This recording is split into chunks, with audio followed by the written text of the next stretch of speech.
maybe set bicep curl. Le monde est beau. Pas de la montagne complète, c'est comme Arnold. Good. Georges, on approche de la fin. Comment s'est passé le camp? Ça passe très bien, puis très bonne santé, meilleure forme physique. Encore une fois, je suis le meilleur que j'ai jamais été. Vraiment hâte de voir. On a parlé beaucoup de boxe. On dit que Diaz que sa boxe est excellente. Vous avez beaucoup travaillé là-dessus. Quelle part ça a pris dans ta préparation, la boxe? Ben, là, je m'entraîne avec Stéphane Larouche. J'ai des gars, j'ai travaillé beaucoup avec Lucien Buté, Dan, des gauchers. Des gauchers non seulement des vrais boxeurs, des niveaux mondiaux, les meilleurs au monde.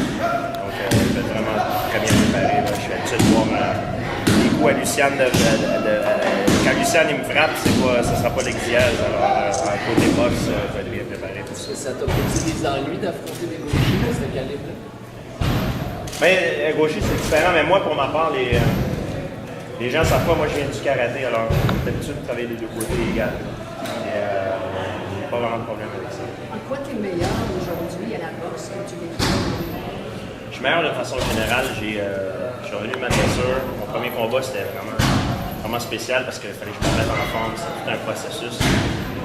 Parce que là, j'étais déjà en forme après le combat. Je m'avais battu le 17 novembre contre Carlos Condit. Le mercredi d'après, j'étais dans le gym en train de courir avec mon entraîneur Marc-Élie, Pierre, Marc-Élie sur la piste de Saint-Paul-Rabière. J'étais déjà en forme. Je n'ai pas perdu la forme depuis mon dernier combat.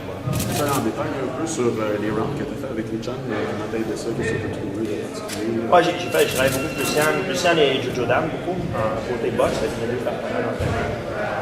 Quand je faisais juste de la boxe, Stéphane, c'est lui qui gérait l'entraînement. Ça a été vraiment une belle expérience. En fait, ça a été une belle expérience. J'ai pas aimé l'expérience parce que j'ai mangé pas mal une volée en boxe, mais c'est deux boxeurs qui sont bien meilleurs que moi. Mais je pense côté préparation, ce que j'ai appris de cette expérience-là, ça a été un plus. Ça m'a fait devenir beaucoup meilleur. J'ai grandi de cette expérience-là. J'ai appris beaucoup de Lucien et de Jojo. Après ton combat avec Carlos Condit, on a tous été un peu surpris de voir à quel point tu as signé rapidement pour remonter aussi rapidement dans l'octogone. Est-ce que c'est une décision aujourd'hui avec laquelle tu es correct? Oui, je suis correct parce que j'ai été longtemps. C'est un peu pour le respect aussi parce que moi, j'ai été à l'extérieur de la compétition pendant longtemps. Puis ça fait longtemps que je n'ai pas monté dans l'octogone. Je me sentais un peu comme forcé, obligé. Pas nécessairement envers moi. C'est pas une question d'argent non plus ou envers les fans. Vraiment, mes adversaires, j'avais 2 combats à donner. C'était dans ma tête, je voulais faire 2 combats back-to-back, bang-bang. Pas clairé, comme on dit, mais je ne veux pas avoir l'air prétentieux, mais j'ai du travail à faire, tu sais, si je veux garder ma place au top, puis j'avais 2 combats à prendre, back-to-back, c'est ça aussi. Puis il y a des gars qui attendaient, ça faisait longtemps. Donc c'était un peu pour le respect aussi de mes adversaires que j'ai fait ça. Diaz est reconnu comme le gars dans l'UFC qui décoche le plus de coups. Il a le record du nombre de coups tentés dans un round quand tu as fait du sparring avec Lucian et Jojo. Est-ce qu'ils ont réussi à recréer ce style-là, de toujours être constant sur toi, t'attaquer sans arrêt? Oui, Stéphane, il m'a fait beaucoup travailler. C'est beaucoup, par exemple, des 3 rounds. En boxe professionnelle, c'est le pace, le rythme, il est un peu plus lent par rapport à ces 12 rounds en boxe professionnelle. Mais quand j'ai fait, par exemple, hier, j'ai travaillé avec Lucien Buté. Puis Stéphane, il a demandé de mettre beaucoup de pression. C'était 3 rounds de 3 minutes. C'était vraiment dur. C'est comme un combat de boxe olympique. Il y avait des coups qui arrivaient de partout. Donc, j'étais habitué de me battre d'une intensité très grande. Puis en plus, dans mon sport, il n'y a pas juste la boxe, il y a les pieds, les poings, les genoux, les coudes, les projections, tellement de choses à vérifier. Mais côté boxe, là, j'ai vu ce qu'il y avait à voir. Je suis vraiment très bien préparé, je suis très confiant. Tu connais tous ton histoire avec Nick Diaz. Est-ce que tu as eu un travail mental à faire pour pas être trop énervé quand tu vas rentrer dans l'octogone? Ça, c'est pas la première fois que ça m'arrive de me faire insulter.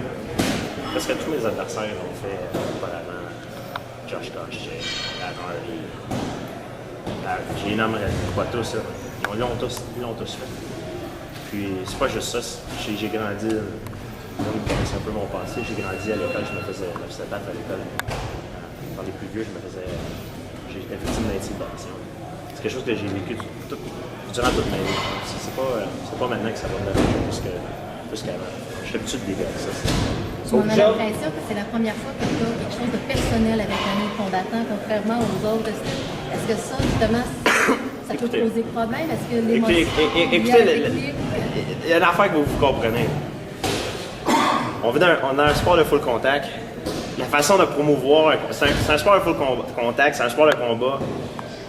L'accent est mis pour promouvoir le combat et ça prend une histoire pour que les gens accrochent. Moi, si c'est bon, moi, je suis pas un comédien, je joue pas le jeu du gars qui est, regarde, je suis comme je suis, j'essaie pas de jouer le jeu de quelqu'un qui...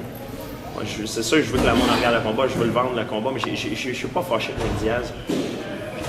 La vérité, c'est qu'on veut tous être le meilleur au monde. Il peut y avoir seulement qu'un champion. C'est à cause de la situation dans laquelle on est mis dedans qu'on a de la rivalité, moi et lui. Si t'enlèves ça, ou par exemple, on va se battre, là, par exemple, le 16 mars, puis on se rencontre dans 10 ans, ou dans 5 ans, je suis sûr et certain qu'on va se serrer la main et on va se parler du bon vieux temps. C'est juste le fait, c'est une compétition qui est très dure. Ça peut affecter notre santé par rapport à un sport de full contact. Donc c'est très sérieux, c'est très dangereux en même temps. Puis ça crée beaucoup de tension entre les combattants. Et c'est aussi une question d'orgueil, de masculine. C'est un combat, c'est très... testostérone, beaucoup viril, exactement. Donc c'est un peu tout ça qui fait en sorte que... Bon, l'histoire que moi je suis fâché, puis que j'ai pété les plombs, puis tout ça, oui, ok, il m'a insulté. C'est un combat que je voulais aussi, ça fait longtemps que je l'attendais, mais écoutez, c'est pour cette raison-là. On veut tous être champions, il y en a juste un qui peut le faire. Georges, le combat co-principal de l'événement 1858, ça va être Carlos Condit contre John Hendricks.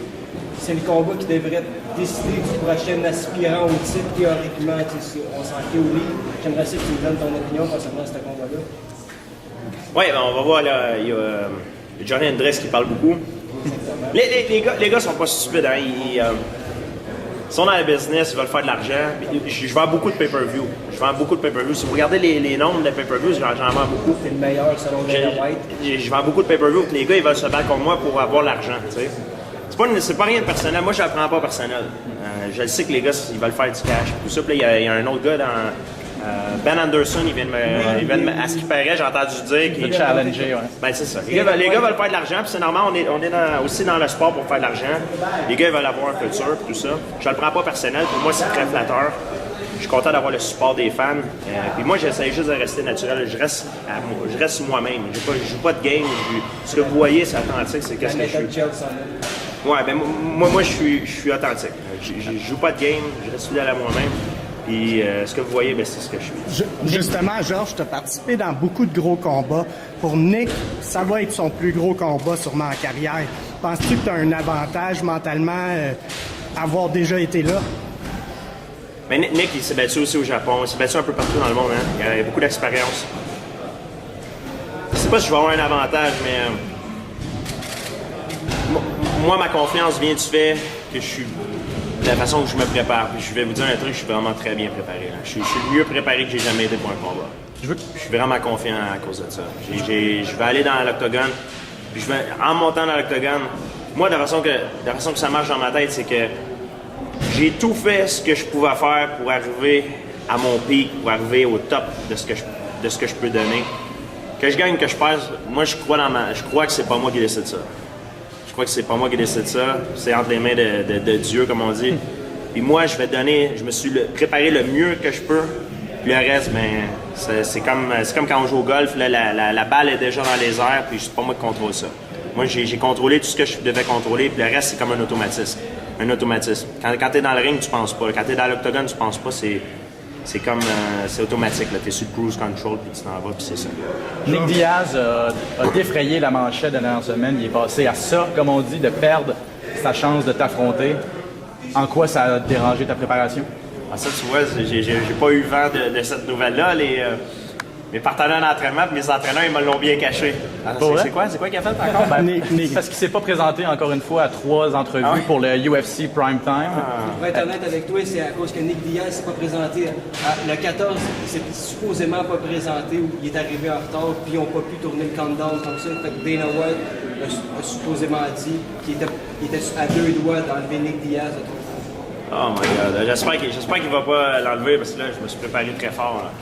Et si jamais à dernière... Si vraiment il est frustré après Nick Diaz, laissez se battre contre moi, tu vois, je vais régler le problème. Si tu te retrouves dans une situation comme John Jones, où qu'à 8 jours du galop, on te demande de changer d'adversaire... Ça dépend quel adversaire.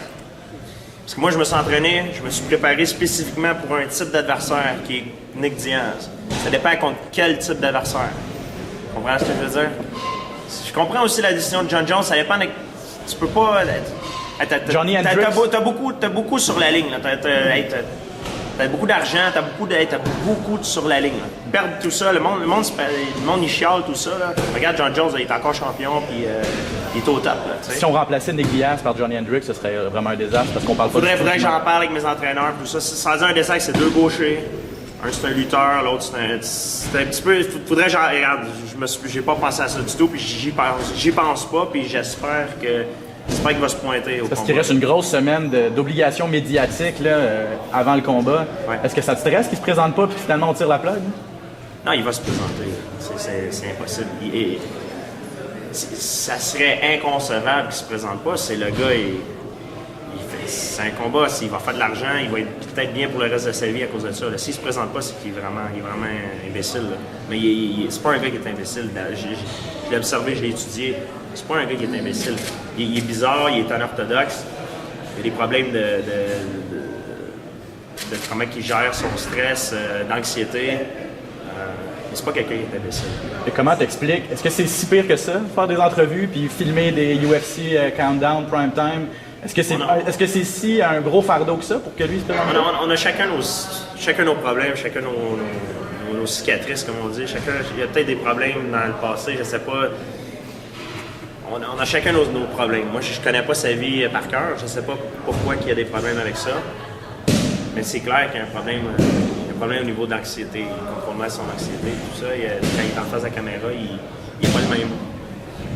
Mais ça, c'est à lui de travailler là-dessus. Là. Moi, je peux pas rien faire là-dessus. Moi, la seule chose que je fais, c'est que je me prépare, je contrôle les choses que je peux contrôler. Et je vais être prêt le 16 mars pour l'affronter. Comme d'autres questions, s'il vous plaît. Écoute, moi je te trouve poigné quand tu dis qu'il est pas un imbécile, parce que toi, on l'a vu à ta conférence de presse, ça parlait de mon sang watts. Comparativement à ton ancien adversaire qui avait l'air d'un gars cérébral, plus posé, plus comme toi, est-ce que ça devient un peu insultant pour les gars qui essayent de vendre ce sport de façon intelligente, puis ça, puis qui travaillent fort, puis de voir un gars qui se présente pas, sérieux, pas sérieux, d'après ça, en plus, il y a une chance de venir t'affronter. Quand on parle de vendre de sport, si on parle de vendre des billets, je crois que le combat de Nick Diaz va vendre encore beaucoup plus de billets et va vendre beaucoup plus de pay-per-view que n'importe quel autre combat par rapport à ces combats que les gens veulent voir. Je veux dire, vendre le sport, Nick Diaz va vendre le sport beaucoup. Mais pour l'image, c'est vrai que c'est pas bon. C'est pas bon pour le sport. Je vais tout faire en mon pouvoir pour que ce gars-là ne soit pas champion, que c'est sur moi qui laisse la tête. Ça, c'est clair. Merci. Avoir ton avis sur les commentaires de Dana White qui parle de faire des coupures parmi les combattants. Tu as beaucoup d'amis dans la confrérie. Qu'est-ce que tu en penses? Ouais, mais ça, c'est normal. Ça, il y a un truc, c'est normal, il y a des coupures à faire pour permettre à d'autres qui n'ont pas eu la chance de se battre au UFC de monter, puis d'autres qui sont là, ça fait longtemps, de descendre. Par contre, il y a des coupures qui ont été faites que je comprends mal. John Fitch, je comprends pas pourquoi. J'ai pas suivi la raison, mais j'ai été surpris quand j'ai appris que John Fitch se fait couper. John Fitch est probablement l'adversaire le plus dur que j'ai affronté. Ce gars-là, c'est un cauchemar. Se battre contre ce gars-là, c'est un cauchemar. Il n'y a personne qui veut se battre contre lui. Il te fait mal pareil, puis il est dur, il abandonne jamais. C'est un vrai cauchemar. Surtout sur les 50, c'est l'enfer. Quand j'ai eu quelqu'un qui se fait couper, j'ai été très surpris. Georges, au travers de toute ta préparation physique, mentale, etc., le commun des mortels, il regarde tes combats et il se dit comment est-ce que Georges Saint-Pierre gère la douleur? Est-ce qu'on se prépare pour ça? Ah, mais la douleur, tu peux pas vraiment gérer la douleur. Quand tu te fais frapper, ça fait mal. Mais la meilleure façon de gérer avec ça, c'est quand le coup arrive, de ne pas être là, de ne pas le prendre. C'est ça le petit truc. Et moi, je suis bon à ne pas me faire frapper. Si on me regarde comme ça, on voit le nez, je suis un petit peu magané. je suis en préparation, c'est sûr j'en ai pris, mais j'en ai pris maintenant pour pas en recevoir durant le combat. Donc, c'est ça l'idée derrière. Il y a des boxeurs qui m'ont dit qu'au contraire, eux avaient besoin de ressentir la douleur, ça leur envoyait un signal comme quoi ils faisaient peut-être quelque chose de pas correct. Non, moi, j'aime pas me faire frapper, je trouve pas que c'est une bonne chose. Le corps, on n'est pas fait pour se faire frapper, puis je veux être... après ma carrière, je veux vivre vieux, je veux avoir des enfants, une famille, je veux jouer avec mes enfants, je veux pas arriver à 70 ans ou 60 ans à être tout cassé en morceaux puis marcher comme ça, puis... Non, c'est pas moi ça, je veux pas faire ça. Merci. Take some English.